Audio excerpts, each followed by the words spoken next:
Hello, Crashing In podcast once again, and today I've got another guest joining me on the show, and it's Independent Street Artist Skore. You want to say hello? Yeah, hello there, Callum. So, how have you been coping through the pandemic? Glad it's over. Yeah. For all intents and purposes, yeah. Pretty slow for artwork. Yeah. And, well, just doing anything really. Yeah. But, yeah, it's pretty bad to sell work and get out and not get out and about painting. That was great. I could go out at like 8 o'clock at night and there's no one around. Yeah. So that was all good. But on the side where I'm actually trying to make money out of it, slowed to a crawl. Yeah. For the people that don't really know you, can you tell us a bit more about your art and what's it about? Well, predominantly it's some people call it graffiti. Yeah. It's under the umbrella. Yeah.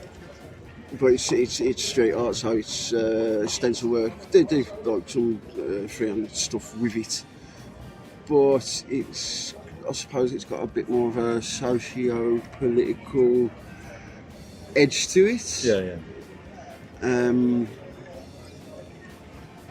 It's not copying a certain other one beginning with a B. Although most people just might refer it. Well, because that's going to be like the prime frame of reference. He's probably the most famous one as well. Yeah. You know what I mean? Yeah. So, not many people know street artists. Very underrated art. It's well, you know, some people say it's an important art movement since normal graffiti style. Because it's kind of like a hybrid form of graffiti. It can be posters, you know, fly posting, stencil posters. Yeah. Tile, you know, mosaic. Yeah. Sculpture even. Yeah. But predominantly stencil work, I'd say. Yeah. Rather than just, you know, big names. No, yeah. So let's talk about like the start of your career in the art industry, the graffiti, the street art industry. Yeah. And so how did it all start for you? Like, when did you like realise that's what you wanted to do? I didn't start until I was a lot older than I, you know, should have been. A lack of better things to do in my life. Yeah. And a creative outlet which I needed. I just started. Like I can't put my finger on saying like there's a specific like epiphany to go and do it or whatever. Yeah. But I thought I'll have a go. And then within about 6 months, I was progressing quite quickly. Yeah. From obviously just little A4 things to semi-life size. And then like obviously you've got layered pieces. Yeah. So multi-layered. Yeah. And like now my kind of level where I'm at now, it's only been like 4.5 years since I started, and I've, you know, sell work as well. Yeah. That's quite a caveat of street artists see it more as art, rather than just playing graffiti. Yeah, I get you. Which isn't playing, but so you kind of wanting to make work on canvas, prints, whatever, to have shows, to work in a studio. Yeah. You know, and then moving along. So I see it more rather as like an art form than, I suppose, like vandalising with your art. Oh yeah. Yeah. I get what you mean. So, like, who would you say inspired you? Like when it comes to your artwork, have you got any like inspirations? Like Pop culture. Yeah. But I suppose that's the go-to for most artists. Yeah, I get that. But specific like artists, I'd say obviously Banksy. You know, I'd be lying if I said no, never heard of it. he brought kind of stencils to the popular consciousness. Yeah. He kind of made it like a bit of a thing. But like I'd say Black Rat. He's very influential. Yeah. Jean-Michel Basquiat.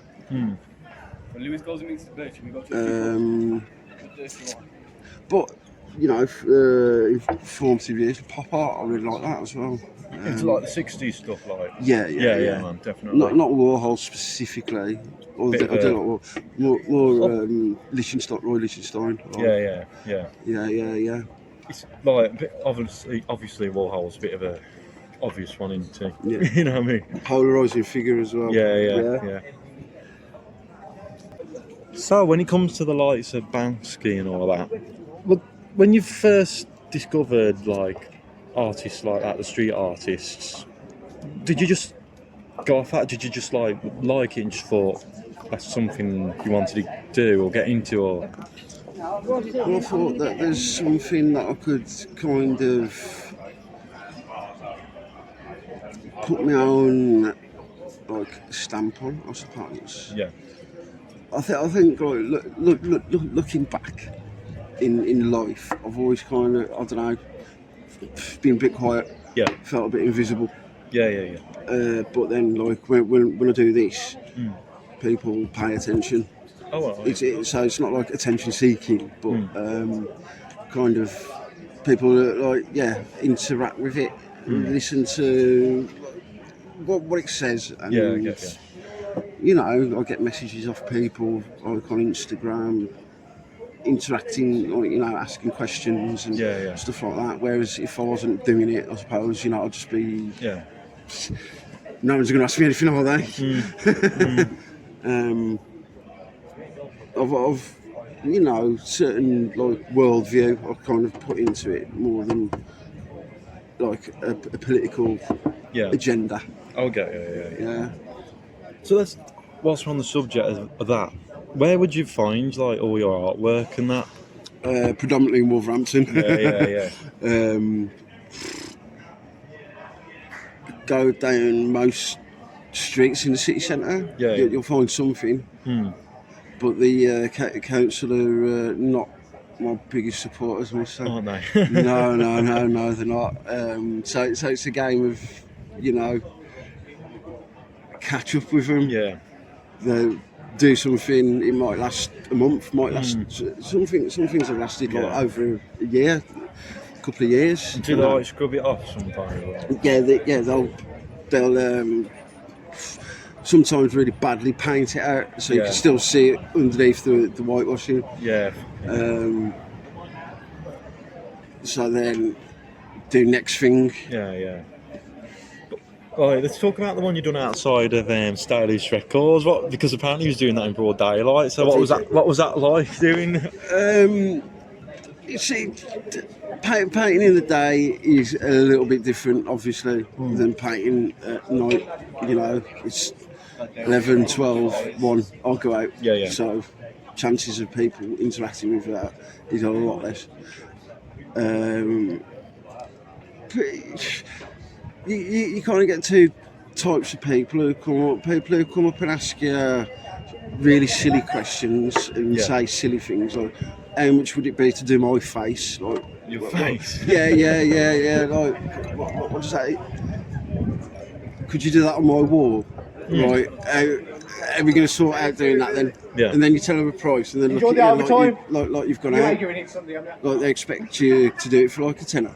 Yeah. And you're just like, nah, mate, you know. Or some people come up and have a bit of an intelligent discussion with you about it. Yeah. Oh, that's cool. Like, didn't you ever had like a situation when a police officer would come up and they'd say something else? Well, a police officer come while I was doing that, and he was like, "Oh, that's good," and then just went off. Really? The most aggro I got was from this security guard from round the corner who accused me of ruining people's lives by painting. But the thing is, I think the difference, like your art and that, like, it's not really making the town look scruffy or anything. Like, it's good. It's actual art. You know what I mean? That's the thing. They associate it with the graffiti people vandalise on the walls. Tagging, you know what I mean? Writing so and so is exactly. People can't differentiate. Yeah, and I feel like it's probably a bit more harder for a street artist to get their work out, and it's like always been put under that name, as like shamed. Yeah. You know what I mean? Unless you're Banksy, and then it's perspex and protected for all eternity. Oh, I know. It's just the big names get it easy. You know what I mean? Yeah. But let's talk about your pieces and that. Have you got any like favourites? Oh yeah. So I kind of what I'm trying to do at the moment is replicate what I do on the street to canvas, like. Whereas, like, I've always done kind of what I do on the street, but like on canvas. But I mean, the actual kind of scene, like a narrative that's on the wall. Yeah. Then on a canvas, obviously a small version. Yeah. Like that bomb disposal one. Yeah. So, but my favourite one I've done canvas-wise would be the Marilyn Monroe with the. With the devil tail. That's a cool one. Yeah. I've always felt that's quite strong. Strong piece. That piece with the boombox. That's a favourite of mine as well. Yeah. And the De Niro ones, I remember seeing them like on the street. I like that one, and. But yeah, that's going back a bit as well, isn't it? Yeah, is it? How long ago was the De Niro one? I've done like 2 or 3 different De Niro. Travis Bickle, the taxi driver. So I've done 3 different ones of him. Yeah. I've done a big one. Ones. That one that I've done 3D on the canvas and whatnot. I've done him not 3D in the street. Although I'm planning on doing it and maybe putting some 3D glasses with it. Yeah. But whether or not they'll stay with it. Yeah.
As we're on the subject of music, what would you say is the type of music you like?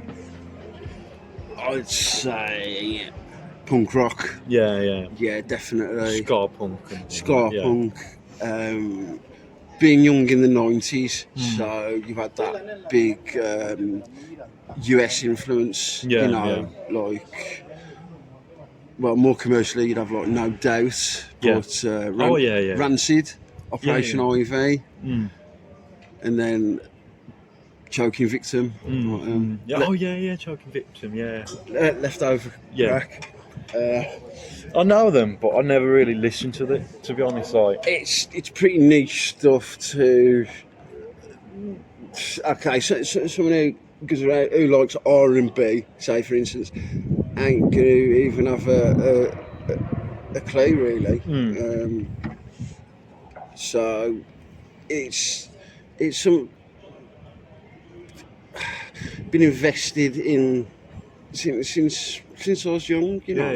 I think I was about 10 when Kurt Cobain died. Oh yeah. So I'm not going to say I was listening to Nirvana when I was a sperm. Yeah, because I wasn't. But listening to that, and then back then there was no internet, so it was music magazines. Yeah. Krang. Oh yeah. Q, NME. Back when it was an actual decent magazine. What is it now? Some online. Online now. They stopped the magazines, I think. I don't know about Q. I think they stopped the magazines for that. I'm not surprised. There's no money in them. No money, no, because everyone doesn't really look on that type of stuff. Obviously, I used to be into skateboarding, so that was a big like cultural assault. Yeah. If you like skating and that back then, it was one of two camps. Yeah. You either liked hip hop, which I don't, or punk rock. Yeah. Which I do. Yeah. So you're punk rock skateboarder. yeah. So and to be honest, I wouldn't put skateboarders under the label of hip hop. To be honest. Well, if you know your skateboarders. And like skate companies and videos and all that, yeah. There's a very defined line. But that was skateboarders back then, wasn't it? That was before Tony Hawk, the game. Yeah. It's like, I think skateboarders today are very different, like, because they wear tracksuits now. Yeah. But what? And some of them are into indie, so like. Yeah. You can, listen to the Cure and skate. But now they wear tracksuits. No. It's a joke. I always said, like, out of all like the groups, like you have all those chavvy looking groups and all that, the skateboarders were like the coolest dressed, because they had, I don't know, the way they dressed was a bit different but smarter compared to like you know what I mean? Yeah. There's a definite like division. Yeah. But now it's all amalgamated. So let's go back to the subject of your art, and I want to talk about you experimenting with it. Like what? So like, I noticed you've done a piece at the art expedition, and 3D piece, and you've done a glow in the dark piece. So you want to talk a bit more about stuff like that? Well, trying to, I suppose, step it up a gear maybe. Yeah. Some might say it's gimmicky. Yeah. I disagree. Yeah. It's making it a bit more interactive. Like, God, that sounds like something on a computer. Yeah. But so say doing something with the 3D aspect. You've got the 3D glasses, so people are engaging. I'll put the glasses on. I felt that worked as well. Yeah. Not just making it 3D, just the interaction with people. So you're obviously chatting about it. You're putting something on to experience. So it makes it an experience rather than just looking at something. Yeah. And with doing something with glow in the dark elements as well, it's kind of like a bit of a surprise at the end of something. Yeah. You know, it was the first time I tried it, and it came off really well. Yeah. There's a young child with his parents who was there at the exhibition I did at the record shop. Yeah, Stay Loose Records, yeah. TM. Yeah. And, you know, he was wanted to put the glasses on and that. Yeah. And then I says, you know, because it got dark, and obviously the particles in the paint had charged for glow in the dark, you know, whack the lights off. Oh, right. And that's good, because it's getting like... Makes it different as well, compared to anything... Yeah. Like, kind of, okay, you could say it's gimmicky, but I don't think when I've done it, you know, that's not my intention as like, it's a gimmick. It might be something that a unique selling point maybe. Yeah, I get you, yeah. Like I say, the interaction part I think is important. Yeah. Because then people can kind of feel like, you know, if they buy something especially,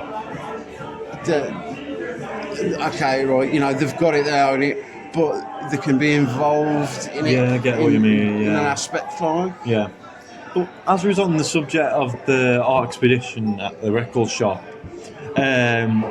what was it? Was that like your first ever art expedition, or what was that like for you? No, that was my third one. Your third one? But the first that I'd organised, sorted out, essentially by myself. I mean, with the help of Ian at the record shop. But, you know, sorting it out, promoting it, getting people there, putting it up, all that, yeah. As a solo thing for myself. Yeah. And to be confident enough in my work that people are going to come and, you know, give it basically. Yeah. Which they did. Yeah, that's cool, man. There was loads of people there as well. It was a good turnout, wasn't it? I was surprised. Was it? I mean, I was pretty drunk by the end of it. So... I thought there was like 30 people come. Ian said that close to 45. And, you know, I sold 300 quid's worth of work, which in the grand scheme of things doesn't sound like a lot, but... Something such a arts expedition in a small shop in Wolverhampton and... Yeah, you know, and people was interested, got in the paper, which is... You know, promotion-wise, it looks good. Yeah. Makes me seem a bit more legitimate. Yeah. Which I'm trying to be. Yeah, get you. Yeah. Because obviously I do this full-time, man. Yeah. And you need to make some out of it. When you say you do art to people, you go, what? As a hobby. Yeah. It's a hobby. When do you do that? Like, no. It's a... Your business. It's an all-the-time thing, man. You know, if I was doing it as a hobby, I wouldn't put us... It wouldn't be as serious. No, of course I wouldn't. Yeah. And I do take it seriously. Yeah, man. You've got to think about your passions in life and go ahead with it. Yeah. If I was good at playing music, which I'm not, then, you know, maybe that would have been it, but I didn't have a clue what I wanted to do. No. For years, I drifted, you know, job after job. I've done some terrible jobs. Yeah. I really have. Did you just think, that's it, I want to do I love? Yeah, and then, like I said, after a short-ish while, you know, within 6 months, I was doing, very well. Yeah. And then it just become full-time. Yeah. Getting a studio was a big step. Yeah. Because at home you can kind of put things off. I'll do it in a bit. I'll just do this first, you know. You can't be like that in life, though, can you? Like, you gotta just do it. Procrastinate. Yeah. Oh God, yeah. Why break the habit of a lifetime? So then, you know, with a studio space, I'm going up there to do art. Whereas at home, I can go, I'll do it in half an hour. I'll do it tomorrow. We've got loads of distractions at home as well, you know what I mean? Exactly. But do you like doing art expeditions and that? Well, yeah, because it is what it is, isn't it? It's exhibiting the best of what you've got to show. Yeah. So the kind of work that goes in pays off when people come, engage, and ultimately buy stuff. Yeah. Without that sounding as the main goal. Yeah. But if people come, that's all well and good. But if people buy something, that's even better. And if someone's bought something, it kind of makes the time and effort and money that I've put into it pay off. Yeah. So now let's talk about your name, Skore, and how did that come about? Right. Well, it's a name that can mean many different things to many different people. I like the scope of it. Yeah. So it could mean knowing the score. Yeah. Going to score, which, if you know what that means, I'm not going to elaborate. Scoring above somebody. Yeah. I'm sure. In fact, I can categorically tell you, I'm not the only artist score. Oh, really? Yes. Really? Yeah. But like with the SK, even with that. Really? So if it come down to it, I mean, copyright material. Yeah. It'd be score 8-4. Yeah. That your score 8-4. Or... Yeah. So where did who was it you that came up with the name first, or this other person? I caught with it for a DJ name, to be honest. Oh, really? But there's already someone else called Skore. Oh, really?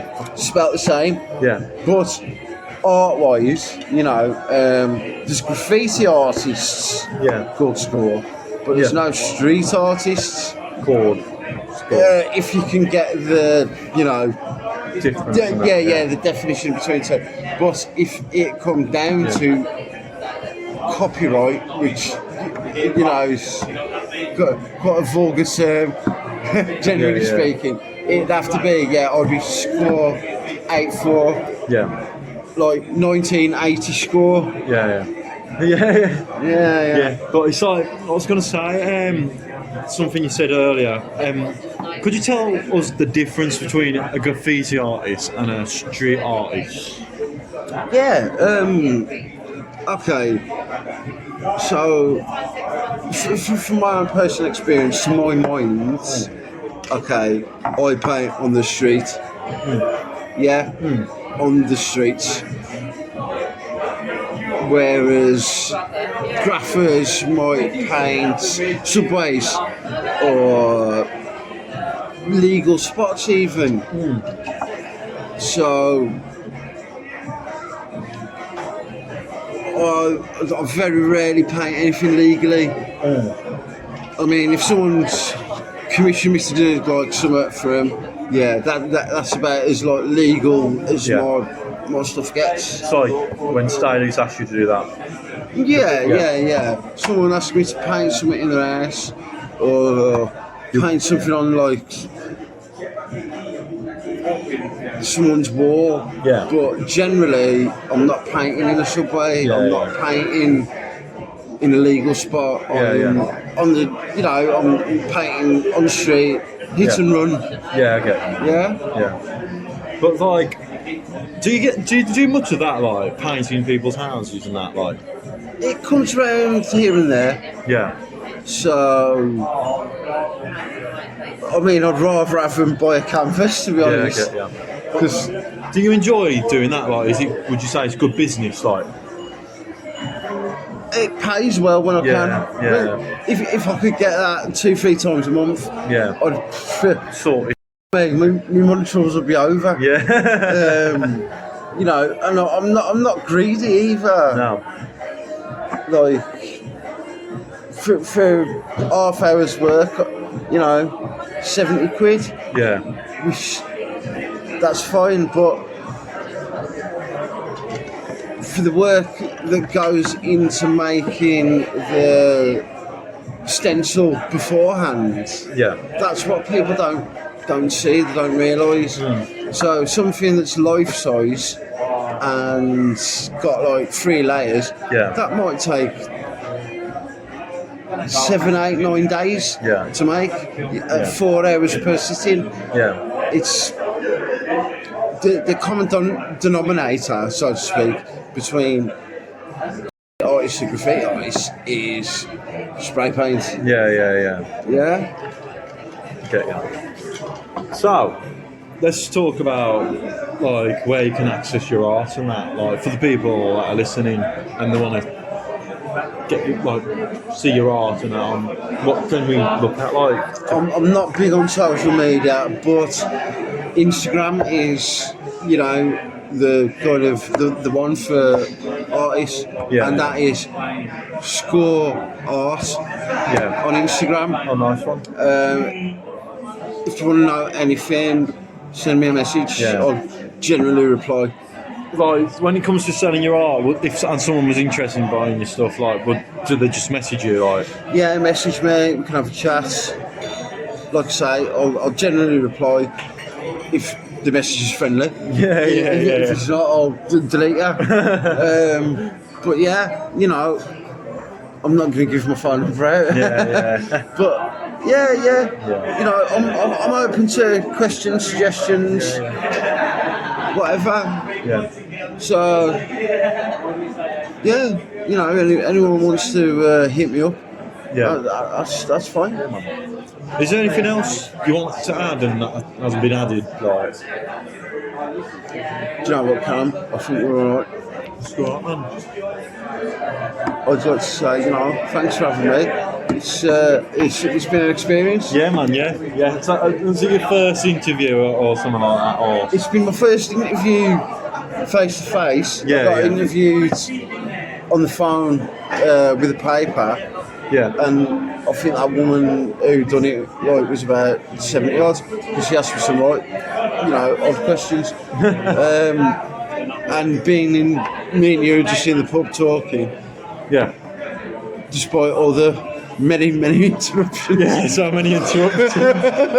this show is going to be like really cutted and edited. but yeah, you know, and anyone who's listening, cheers, safe. Nice one, man. Thank you. And thanks for joining me, man, and keep in contact. Yeah, nice one. Yeah, man.